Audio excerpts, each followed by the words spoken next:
Hey guys, welcome back to the channel. Sun's out, guns out today. I want to take this opportunity to brag about one of my fellow YouTubers, gun tubers, although he probably doesn't know who I am or care that I would brag about him because he's a big shot and I'm a nobody. But I have been critical in the past of Ian McCollum of Gun Jesus on the Forgotten Weapons channel. And yeah, I don't think unduly critical. I had a very small disagreement with him, not a big deal.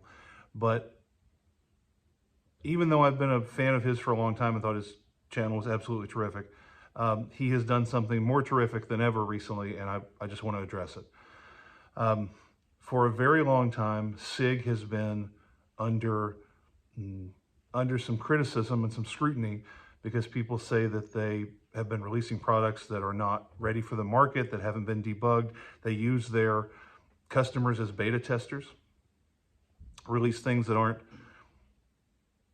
really ready for the market, and then they wait for that first 6 months or year of people using the thing to figure out what's wrong with it and how to debug it. And so they really do their customers, especially their early customers, for a product a great disservice. That's been a criticism that's been leveled at them. I don't know that that's true, but a lot of people have said that. I think there is evidence for it.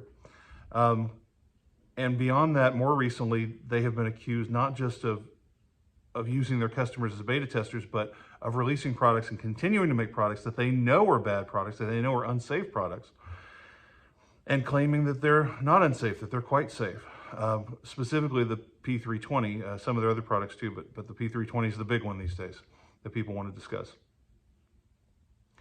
And there have been concerns, of course, over drop safety, and there have been concerns over uncommanded discharges, the guns going off without anybody touching the trigger. So yeah, those are very legitimate concerns. And I was very disappointed in Ian for a long time. This isn't really about SIG, this is about Ian. I was disappointed in Ian for a long time because he made videos in which he specifically refuted those claims and said, no, this isn't a problem. Yeah, the SIG P320s weren't drop safe, but SIG worked quickly to correct that problem. And yeah, for the most part, they did, to their credit. It shouldn't have been a problem to begin with. They should never have released that product if it weren't drop safe. They should have known. They're not a new firearms company. They have the opportunity, the ability to know, what's going to be wrong with the thing and get it fixed before it gets out the door. So I'm very disappointed in them there. But Ian said, yeah, they fixed that problem quickly, and this all this controversy about uncommanded discharges is just false. There's no truth to it. The SIG has made over 1 million of these things. If they were defective, we'd know. There's no evidence that these things are firing without anyone pressing the trigger. The people who say that that happens are either lying or they're mistaken. And he has just recently, Ian has just reversed himself.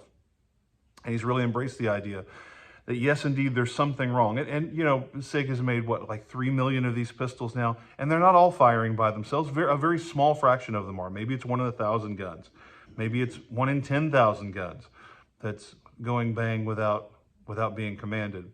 But that's far too many. And we don't know which ones. That's the problem. It's happening occasionally, and you don't know if the one in your holster is one of those that will go bang when you don't press the trigger. So Ian has reversed himself, I think, very wisely in the face of new information. Even before this recent incident in which the Air Force airman was killed. So I really want to give him credit for that, because so many people, when they're faced with new information, will just double down and say, no, I was right the whole time. I'm never going to admit that I was wrong. And he has admitted that he's wrong. And he's, in some cases, done it in sort of a tongue-in-cheek way. He's made some funny videos about how SIG firearms go off by themselves. So I really want to say to Ian, if you're watching or if you hear about this, if you're listening, I really appreciate that you're willing to admit that you were wrong, that you are willing to give people good information, and that my great worry for the longest time was that SIG had kind of paid you off, because I knew they sent you firearms to evaluate, and you had friends at SIG, and you'd done interviews with some of the SIG people.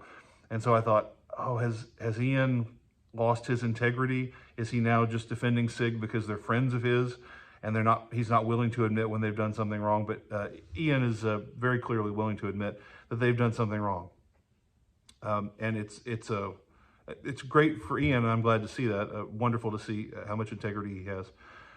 it's very sad to see that SIG has come to this state of affairs, because I always liked their products. I was a big fan of the P320 series and still am. I like those old guns and some of their rifles. They've had a lot of great products over the years.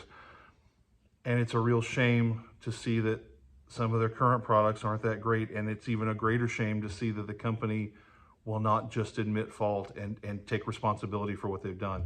It's very sad. It's a very sad state of affairs. So I guess that's what I wanted to say. I wanted to say kudos to Ian for admitting that he was wrong and for reversing himself, even though, you kind of have to swallow your pride when you do that.